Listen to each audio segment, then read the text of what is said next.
3장 16절 말씀으로 함께 은혜를 나누려고 합니다. 성경 말씀 중에 가장 잘 알려진 말씀, 그리고 많은 사람들이 암송하는 말씀을 아마 뽑으라 그러면 요한복음 3장 16절을 이야기할 거예요. 앞에 스크린에 한 번 더 띄워드리니까요, 보고 읽으셔도 되고요, 암송하실 수 있는 분들은 암송하셨으면 좋겠습니다. 한번 외워서 같이 이 말씀을 같이 한번 읽어볼까요? 시작. 하나님이 세상을 이처럼 사랑하사 독생자를 주셨으니 이는 그를 믿는 자마다 멸망하지 않고 영생을 얻게 하려 하심이라. 아멘. 이 말씀만큼 하나님의 사랑을 알게 하고 또 하나님의 은혜를 깨닫게 하고 하나님이 어떤 분이신지를 알게 하는 말씀이 또 있을까 싶어요. 요한복음 3장 16절 이 말씀 안에는요, 이 한 구절 안에는 성경이 말하고자 하는 핵심이 담겨져 있습니다. 아들 예수님을 이 땅에 보내신 하나님의 행동의 원리, 그것은 다른 것이 아니라 바로 우리를 향한 하나님의 사랑이라는 것이죠. 이처럼 사랑하사, 오늘 하나님이 보여주신 그 사랑이 무엇인지를 저와 여러분이 함께 나누기를 원합니다. 첫 번째, 하나님의 사랑은 주는 사랑이에요. 본문에 동사가 두 개가 있습니다. 첫 번째는 이처럼 사랑하사입니다. 사랑했다라고 하는 것이 첫 번째 동사이면, 두 번째 동사는 독생자를 주셨다입니다. 하나님의 사랑의 속성은 주는 것으로 나타나요. 주는 것으로 드러나지요. 하나님의 사랑은 주는 사랑이라는 거예요. 세상도 사랑하지요. 그러나 일반적인 세상의 사랑은 주고 받는 사랑이에요. 더 솔직하게 말씀드리면 받기 위해 주는 사랑이 더 맞다라고 말할 거예요. 며칠 전에 저희 아내가 텔레비전을 잠깐 틀어서 채널을 돌리다가 드라마를 잠깐 보면서 하는 말이, 야, 저렇게 돈 많은 회사 사장하고 그냥 기대하는 거 하나 없이 순수하게 사랑하는 게 가능할까? 저런 사랑이 있을 수 있을까라고 저한테 물어보는 거예요. 다시 말하면 뭐 돈이고 뭐고 정말 원하는 거 하나 없이, 기대하는 것도 없이 순수한 마음으로 돈 많은 회사 사장을 사랑할 수 있겠냐는 거예요. 제가 뭐 드라마에 별로 관심 없으니까 그냥 그 질문에 별로 그냥 신경 안 쓰고 넘어갔습니다. 그렇게 하든 말든 드라마에서 뭐가 나오든 무슨 상관이겠습니까? 그런데 시간이 지나고 그 질문이 머릿속에 계속 떠오르는 거예요. 왜냐하면 그게 세상 사랑이지라는 생각이 들었습니다. 사랑할 때 처음에는 참 숭고하고 고상하게 출발하죠. 순수하게 출발합니다. 그런데 세상 사랑은요, 시간이 지나면 지날수록 조금씩 변해가요. 왜냐하면 인간의 내면은 이기적이고 또 자기중심적이기 때문에 사랑을 하면서도 늘 계산을 하고 있어요. 무언가 기대하게 됩니다. 여러분, 사랑하는 사람한테 왜 상처받는지 아세요? 사랑하는 사람한테 상처받는 건 내가 상대방에게 이것이 돌아오기를 기대했는데 그것이 없을 때 상처를 받아요. 내가 사랑을 이만큼을 줬으면, 그러면 상대방도 나한테 사랑을 그만큼 돌려줘야 이게 맞다라고 생각하잖아요. 내가 그만큼 헌신해 주었으면 상대도 나한테 그만큼 헌신해 주는 게 마땅하다고 생각합니다. 그런데 내가 사랑 준 만큼 돌려받지 못할 때, 내가 그 사람에게 헌신한 만큼 돌려받지 못할 때, 그때 우리는 마음의 상처를 받아요. 부모가 자녀에게 실망하고요, 자녀는 부모에게 상처를 입습니다. 왜요? 부모는 자녀에게, 야, 나는 너한테 해줄 만큼 다 해줬는데 너는 왜 그거밖에 못하니? 라고 말하고, 자녀는 부모에게 나한테 뭐 해준 게 있다 그래? 라고 말하며 결국 상처를 입어요. 아내도 남편에게, 또 남편은 아내에게 실망하고 상처를 입습니다. 근데 결국 돌아보면요, 사랑하는 사람에게 상처받는 이유는 모두가 다 자기중심적으로 해석하기 때문에 그래요. 나는 이만큼 주었다고 이야기하는데 상대는 그만큼 받지 않았다고 말합니다. 세상은 주고 받는 사랑, 아니 오히려 받기 위해 주는 사랑이라 말할 수 있죠. 그런데요, 하나님의 사랑은 달라요. 오늘 하나님이 우리에게 보여주신 사랑은 온전히 주는 사랑입니다. 요한복음 3장 16절에 주다라고 주님이 말씀하세요. 이 말로 표현된 하나님의 사랑은 주고 또 주는 사랑입니다. 여러분, 진짜 사랑이 바로 이런 거예요. 세상에서 여러분 이런 사랑 만날 수 있을까요? 아니요. 세상에는 이런 사랑이 없어요. 세상에는 이런 사랑이 절대로 존재할 수 없습니다. 오직 하나님께서만 우리에게 끊임없이 주고 또 주시는 사랑을 베풀어 주세요. 하나님은 지금도 우리에게 사랑을 베풀어 주시고 또 베풀어 주십니다. 또한 하나님의 사랑에는 계산이 없습니다. 보상을 기대하지도 않습니다. 하나님이 주는 만큼 받아야겠다고 말씀하시면서 보상을 기대하신다면 여러분, 우리 중에 누가 주님의 그 기대를 충족시켜 드릴 수 있을까요? 여기서 하나님의 사랑받을 만한 자격이 있는 사람이 몇 명이나 있을까요?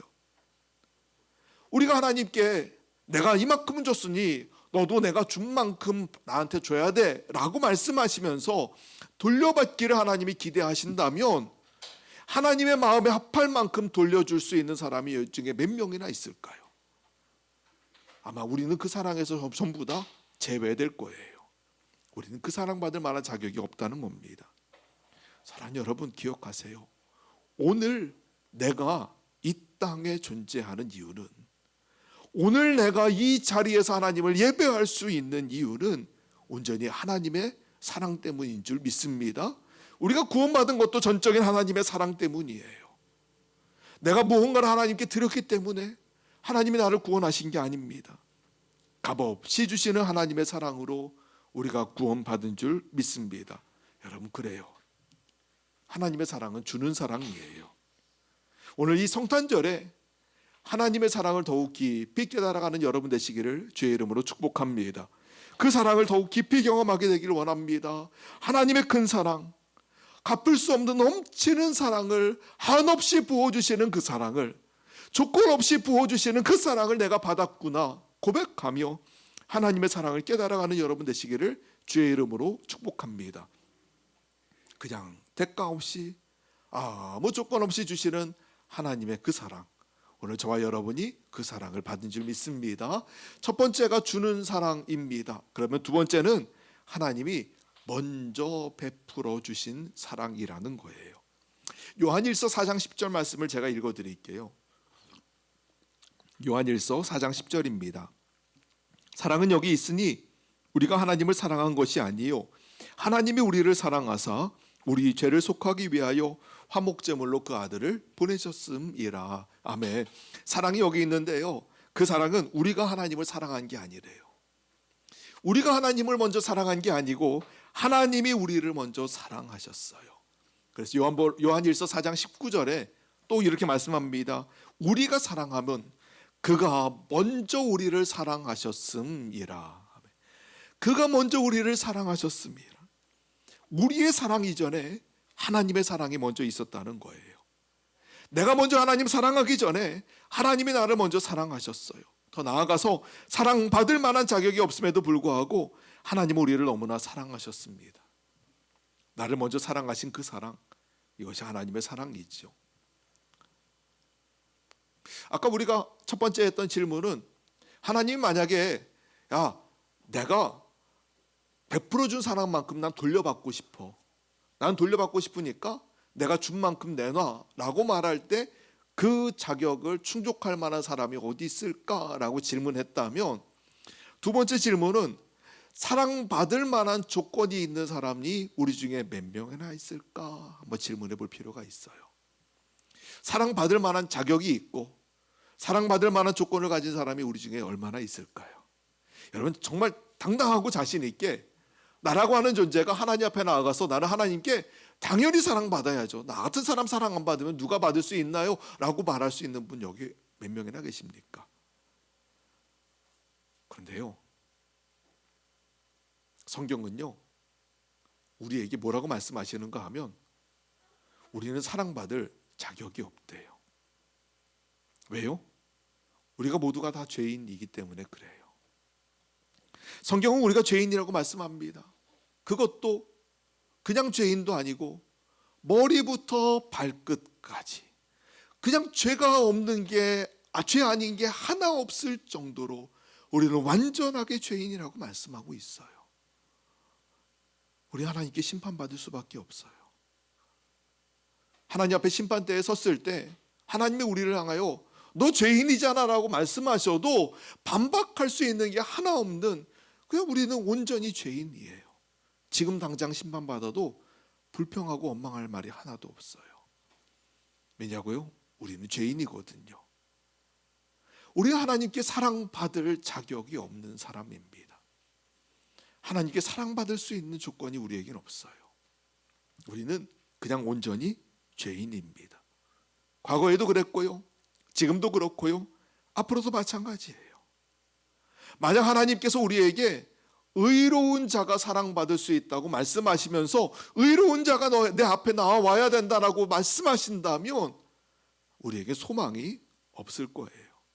그런데요, 정말 자격 없고 조건 없는 우리에게 하나님 앞에 나아가서 하나님 우리를 사랑해 주세요라고 말할 수 없는 우리에게 하나님께서 먼저 손을 내밀어 주셨지요. 로마서 5장 8절 말씀입니다.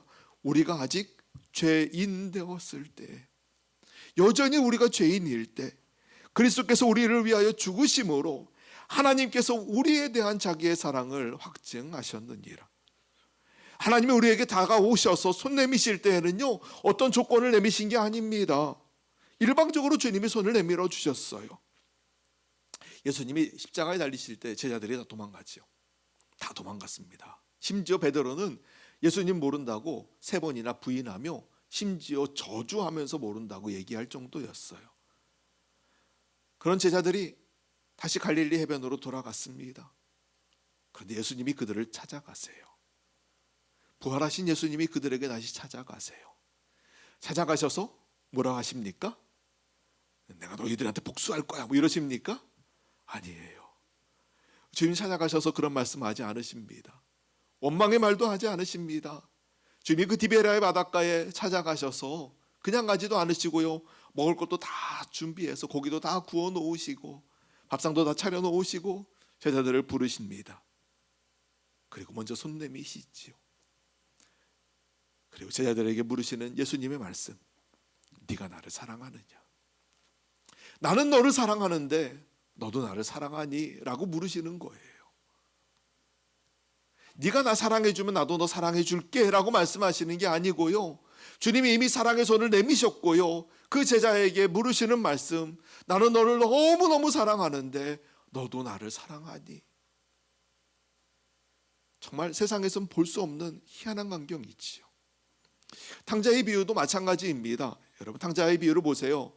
아들이요, 아버지의 재산을, 유산받을 상속 분량을 이미 받아가지고 그냥 나가서 놀다가 다 잃어버렸습니다. 써버렸어요. 아들이 먹을 게 없어지니까 내가 아버지의 집에 가야겠다.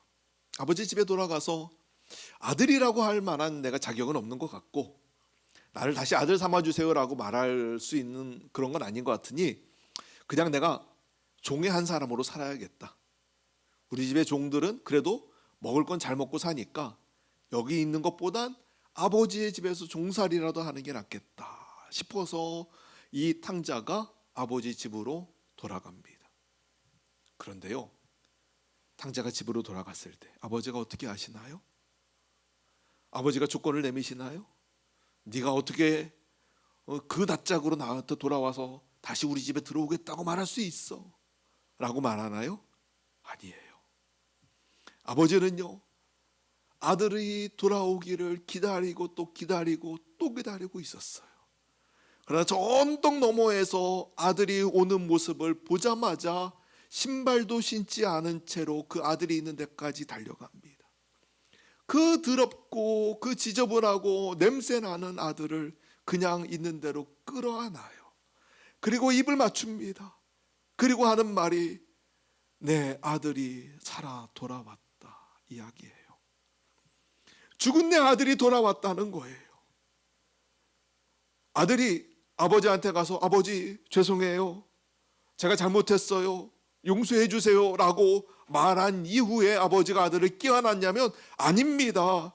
그런 것 없이 아버지는 이미 아들을 다 용서했고요. 아들을 이미 기다리고 있었고 아들을 사랑하고 있었어요. 놀랍지 않습니까?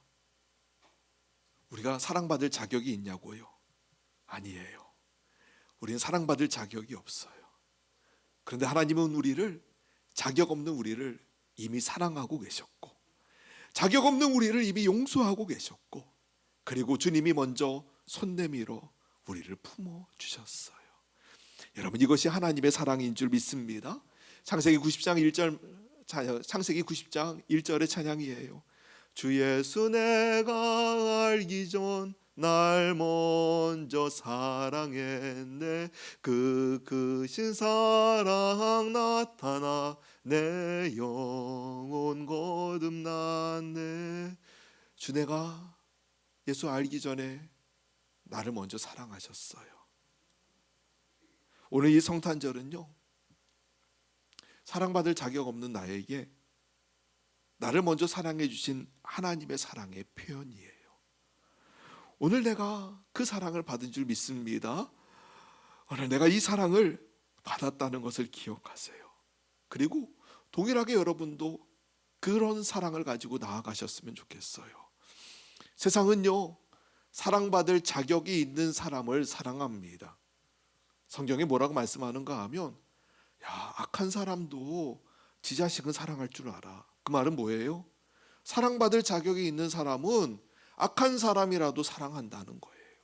그리고 이것이 세상의 사랑의 방법입니다. 그런데 하나님은 사랑받을 자격 없는 우리를 먼저 사랑해 주셨잖아요. 그럼 우리도 동일하게 주님 하신 그대로 사랑받을 자격 없는 사람에게 우리도 사랑의 손을 내밀며 나아갑시다. 네가 나에게 뭐 해준 게 있다고 말하지 마세요. 네가 나에게 그때 그 짓을 해놓고 나한테 지금 와서 사랑받겠다고 말하는 거야. 여러분, 이런 얘기 하지 마세요. 먼저 다가오신 하나님처럼, 그 사랑의 하나님처럼 오늘 우리도 사랑의 손을 먼저 내미는 우리가 되기를 간절히 원합니다. 자, 첫 번째는 한없이 주시는 사랑이라고 했어요. 두 번째는 먼저 손 내미시는 사랑이었어요. 세 번째는 하나님의 사랑은 독생자를 주시는 사랑입니다. 하나님은요, 우리가 죄로 죽어야만 하는 모습을 보면서 불쌍히 여기셨습니다. 그런데 그냥 불쌍하게 여기는 것으로만 끝난 것이 아니고요, 하나님은 구체적인 행동을 하기로 결정하십니다. 그것은 바로 아들 예수를 이 땅에 보내시는 거였어요. 제가 20대 중반에 뺑소니 사고를 목격한 적이 있습니다. 그때 저희가 살던 아파트가 아파트 5층에 살고 있었는데, 아파트가 워낙 높은 곳에 있었기 때문에 그 앞쪽으로 멀리 8차선 도로가 환하게 보였습니다. 아파트 앞쪽에는 커다란 8차선 도로가 있는데, 밤에 한밤중에 TV를 보고 있는데 갑자기 바깥에서 끼익 하는 타이어 소리가 들리는 거예요. 뭐야? 하고 밖을 딱 내다봤더니 글쎄, 차 한 대가요, 그 밤에 사람을 치고는 쓰러져 있는 사람을 그냥 밟고 지나가 버리는 거예요. 너무 놀랐어요. 근데 갑자기 위에 있던 아저씨가 뺑소니다 라고 소리를 질러요. 밑에 있는 아저씨도 저거 뭐야 하고 사람들이 웅성웅성 하는 거를 아파트에서 보았습니다. 저도 차에 깔려서 아파하고 고통스러워하는 그 사람 보면서 어떻게 하는 불쌍한 마음으로 걱정을 했었지요. 그리고 얼마 전에 영광이하고 이런저런 얘기를 하다가 저희 영광이한테 그랬어요. 아빠도 옛날에 뺑소니 사고 본 적이 있다 하면서 그 얘기를 해줬습니다. 근데 영광이가 저한테 한 질문이 있어요. 그래서 아빠는 어떻게 했어요? 라고 묻는 거예요. 너무 당황스러웠습니다. 왜냐하면 사실 그날 아무것도 안 했기 때문에 그래요. 그래서 그냥 당황스러운 마음에 이런저런 대답을 해줬더니 결국 영광이가 아무것도 안 했잖아요 라고 하는 이야기를 하는 거예요. 진짜 아무것도 안 했습니다. 근데 솔직히 왜 아무것도 안 했느냐라고 묻는다면 목격자가 몇 명 있었어요. 아까도 말했듯이 윗집 아저씨, 밑에 집 아저씨부터 시작해서 몇 명의 목격자가 있었습니다. 누군가는 신고하겠지라고 하는 생각이 하나 있었죠. 또 하나는 내가 신고했다가 내가 책임지는 거 아니야? 하는 불안한 마음, 걱정되는 마음, 책임지기 싫은 마음이 또 하나 있었고요. 도망가는 차를 저 멀리 달려가는 차를 보면서 저걸 내가 뭔 수로 잡아? 아파서 쓰러져 있는 사람을 내가 무슨 수로 치료하고 살려? 내가 할 수 있는 일이 아무것도 없어 라고 하는 생각에 그냥 아유 불쌍하다 라고 하는 마음만 가지고는 넘어갔던 것 같아요. 사실은요, 불쌍하다는 마음만 있었지 그냥 외면했고 그냥 도망갔고 그냥 피했던 것이 있지요. 저에게는 사랑도 없었고 책임질 마음도 없었고 행동할 용기도 없었던 거예요. 말씀을 준비하면서 이런 생각을 해봤습니다. 만약에 지금 나한테 그런 일이 일어난다면, 그런데 그것이 만약에 우리 가족이 제 아내가 아니면 제 영광이가 차에 그렇게 부딪혀서 깔려있는 모습을 내가 보았다면 지금 나는 어떻게 했을까? 라는 생각을 해봅니다. 어떨 것 같아요? 아마 미친 사람 됐을 거예요. 소리 지르면서 누가 119에 신고 좀 해주세요, 도와주세요 하면서 막 달려갔을 거예요. 왜요? 사랑하는 아내고 사랑하는 아들이잖아요. 가만히 있을 수가 없는 건 아닙니까? 그러니까 단순하게 불쌍히 여기고 끝나는 것이 아니고요, 나는 달려가서 내가 뭔가 할 수 있는 일을 반드시 해야만 했을 거예요. 그러나 25년 전에 저는 그렇게 행동하지 않았었죠. 그러면서 드는 마음이 단순하게 그냥 불쌍하게 여기는 마음이 전부일까? 내가 그냥 불쌍하게 여기고 안타까워 라고 생각하는 게 그것이 전부인가? 라고 하는 생각이 들었습니다. 그렇지 않죠. 사실 불쌍히 여기는 마음, 그것보다 더 중요한 건 그 마음 가지고 어떻게 하느냐가 더 중요한 건 아닌가요? 예수님은 어떠셨습니까? 예수님은 우리를 불쌍하게 여기셨어요.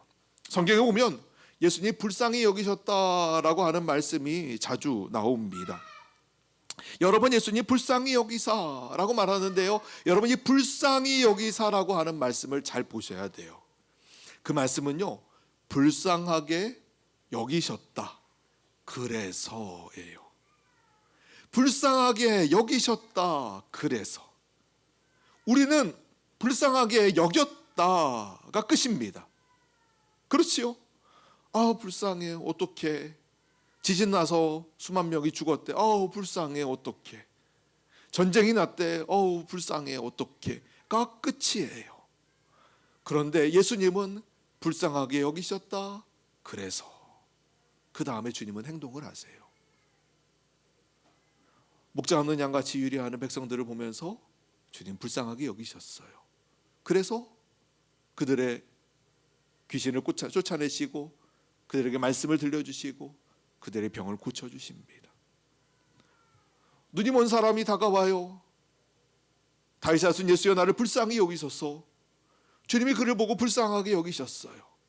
그래서 그의 눈을 뜨게 하셨지요. 한 과부가 장례식을 치릅니다. 남편은 이미 죽었어요. 그런데 자녀라고는 아들 하나밖에 없었는데 이 남은 아들 하나마저 죽었습니다. 그녀에게 모든 소망이 사라진 거예요. 울면서 장례식을 치르고 마을을 행진하며 나아가는 그 광경을 예수님이 보셨지요. 그리고 주님이 불쌍하게 여기셨어요. 그리고 어떻게 하십니까? 그 장례식에 사람들이 메고 가는 시신 앞에 주님이 다가가시고 손을 대십니다. 죽은 시신에게 주님이 손을 대세요. 그 죽은 아들에게 손을 대셔서 그를 살려내시지요. 주님은 죽은 나사로를 보시고 불쌍하게 여기셨고요, 그 무덤 앞에 가셔서 나사로야 나오라 선언하심으로 죽은 나사로를 살려내십니다. 여러분 잘 보세요. 주님은 마음만으로 끝나지 않으셨다는 겁니다.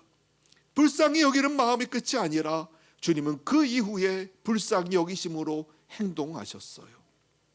근데 여러분 이것은요 하나님 아버지와 동일합니다. 하나님도 우리를 불쌍하게 여기셨습니다. 죄로 죽을 수밖에 없는 우리를 불쌍히 여기셨어요. 그런데 불쌍히 여기는 것으로만 끝나지 않으시고 결국 이 땅에 하나밖에 없는 독생자 예수를 보내시기로 결정하십니다. 주님이 행동하시지요. 이것이 하나님 아버지의 사랑의 마음이고 이것이 하나님이 우리에게 베풀어 주신 사랑입니다. 하나님이 세상을 이처럼 사랑하사 독생자를 주셨으니 라고 말씀합니다. 독생자를 주셨으니 이것이 바로 하나님의 사랑의 증명이에요. 왜요? 하나님 모든 것을 내어주신 사랑이기 때문에 그래요. 우리가 우리의 삶에 가장 귀한 것이 무엇이냐라고 묻는다면 여러분 뭐라고 말할 수 있어요? 아마 부모된 사람들에겐 자녀라 그럴 거예요. 옛날에 어느 집에 애가 10이 있었답니다. 10명이 있었어요. 근데 10명의 자녀들이 있는데 집이 형편이 너무 어렵고 먹을 것이 없어서 어떻게 할까 고민하다가 저기 옆에 큰 집, 부잣집이 있는데 그 부잣집에는 애가 없었답니다. 그래서 야, 그러면 우리 한 놈이라도 거기다 보내자. 먹을 것을 좀 얻을 수 있지 않을까? 한 애라도 먹을 수 있지 않을까? 여러 가지 생각을 했나 보죠. 그러면 누구를 보낼까?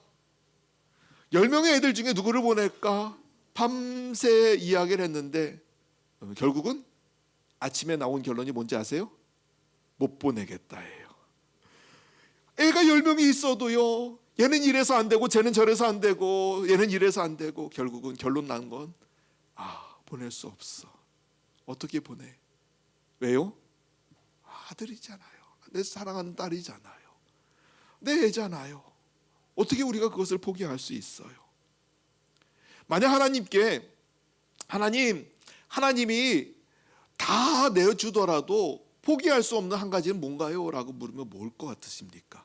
여러분에게도 아마 그런 게 있을 거예요. 나 가져가도 돼? 이것도 가져가, 저것도 가져가, 괜찮아. 이건 안 돼. 근데 다른 건 안 돼도 이건 안 돼 라고 말하는 그 한 가지가 분명 여러분에게도 있을 텐데, 하나님 포기하지 못하는 한 가지가 무엇입니까? 라고 묻는다면 뭘 것 같으세요? 바로 아들 예수님이에요. 그런데 그 아들 예수를 누구를 위해? 저와 여러분을 위해 하나님께서 포기하셨어요. 그 아들 예수님을 저와 여러분을 구원하기 위해 내어주십니다. 이것이 하나님의 사랑이에요. 로마서 8장 32절입니다. 자기 아들을 아끼지 아니하시고 우리 모든 사람을 위하여 내주신 이가 어찌 그 아들과 함께 모든 것을 우리에게 주시지 아니하겠느냐. 모든 것을 다 줄 수 있다는 말은요, 아들 예수님을 주셨다는 것은 이미 하나님의 가장 소중한 것을 우리에게 내주셨다는 걸 의미하는 거예요. 아들을 아끼지 않고 내주신 하나님, 그 아들까지도 하나님은 우리를 위하여 아끼지 않으셨어요. 왜요? 우리를 너무 사랑하셔서. 여러분, 이 말씀이 이해가 됩니까? 사실 이게 이해되지 않는 말씀이잖아요. 사랑받을 자격도 없고 사랑받을 조건도 없는 우리인데 하나님 우리를 너무너무 사랑하셔서 심지어 아들 예수님을 우리를 위하여 내주셨다고요. 여러분, 우리가 살아가면서 때로는 힘들 수도 있고 어려울 수도 있어요. 고난의 상황 가운데 여러 가지 하나님 앞에 기도하며 하나님 왜 내 삶은 이렇습니까? 라고 질문할 수 있습니다. 그런데 여러분이 아무리 어려워도 하나님 앞에 불평하듯이 하면 안 되는 질문이 한 가지 있어요. 여러분, 절대로 의심하면 안 되는 한 가지가 있습니다.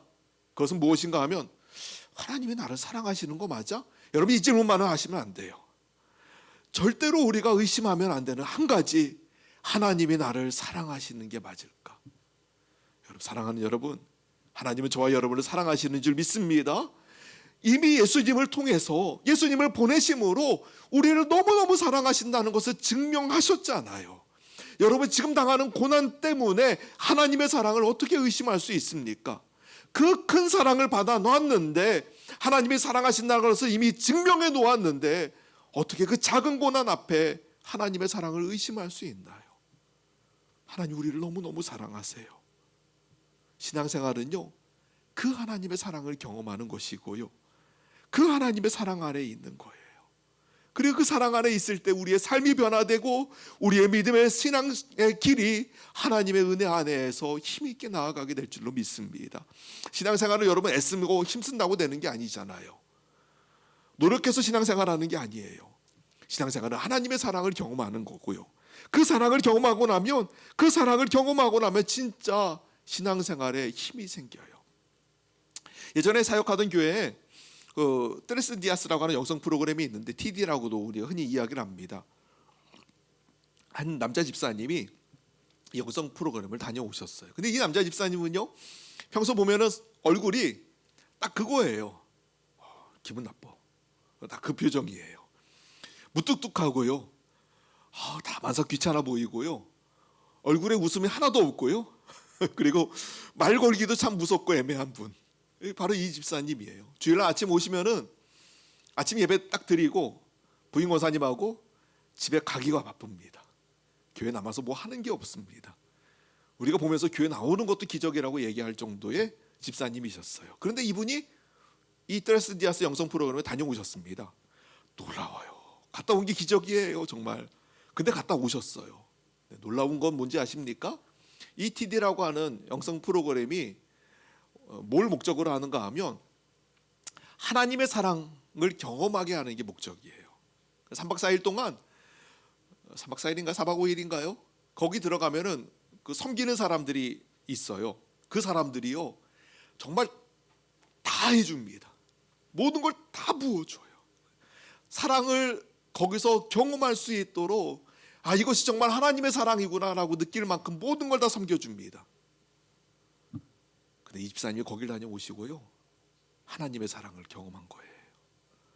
하나님의 사랑을 알았어요. 그리고 나서 사람이 바뀌기 시작하는데 그 무뚝뚝하고 다 귀찮다는 표정이 웃는 얼굴로 바뀌기 시작했습니다. 교회를 나오는데요, 아침에 일찍 와서 주차 봉사를 해요. 예배를 드려요. 예배 끝나고 점심 먹고 나면은 주방에 들어가서 설거지를 하고요, 나와서 사람들과 교제하면서 차 마시고 웃으면서 이야기하고요, 오후 예배까지 다 드리고 집에 돌아가세요. 교회에서 무슨 행사 있다 그러면 앞에 나서서 하십니다. 저 그분이 그렇게 잘 노는지 몰랐어요. 체육대회 하면은 모든 진행을 다 함께 도와서 하시고요, 선교에서 나간다 그러면 같이 다니시면서 어르신들 섬겨드리고요. 야, 이분이 이런 분이구나. 정말 너무 놀랐어요. 근데요, 그게 하나님 사랑 경험하고 나면 당연한 겁니다. 하나님 사랑을 경험하고 나면은요, 예배가 달라지잖아요. 우리 입술에서 하나님 사랑 경험하고 나면 찬양이 흘러나오는 게 너무 당연해요. 무슨 미친 사람처럼 되지요. 그냥 웃으면서 다니고 계속 노래 흥얼흥얼하면서 다니고 입에서 찬양이 끊어지질 않고요.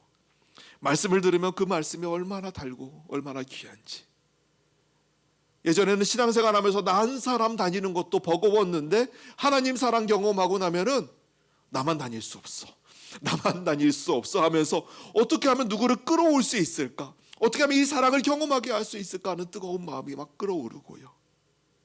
여러분, 이것이 복음이고 이것이 하나님의 사랑이에요. 사랑 여러분, 하나님이 저와 여러분을 그렇게 사랑하시는 줄 믿습니다. 하나님이 우리를 너무너무 사랑하세요. 독생자를 주시기까지 우리를 사랑하셨어요. 오늘 이 성탄절에 여러분이 그 사랑을 경험하시기를 주의 이름으로 축복합니다. 하나님의 사랑 안에 들어가기를 주의 이름으로 축복합니다. 지금 이 시대에 필요한 건 하나님의 사랑이에요. 헛된 사랑이 아닙니다. 거짓 사랑이 아닙니다. 정말 하나님의 사랑이 필요합니다. 우리 모두 하나님의 사랑을 깊이 경험하고요, 정말 그 사랑 가지고 세상을 향하여 하나님이 우리를 이렇게 사랑하셨습니다 선포하며 그 사랑을 함께 나누는 저와 여러분 되시기를 주의 이름으로 축복합니다. 같이 기도하겠습니다. 하나님, 우리를 너무나 놀랍게 사랑하신 그 사랑을 우리가 이 시간 경험하고 깨닫습니다. 주님, 우리가 그 사랑 안에 날마다 그 사랑 안에 있게 하시고 또 더 나아가 그 사랑을 세상 가운데 선포하고 증거하는 우리가 되게 하옵소서. 감사하며 예수님 이름으로 기도합니다. 아멘.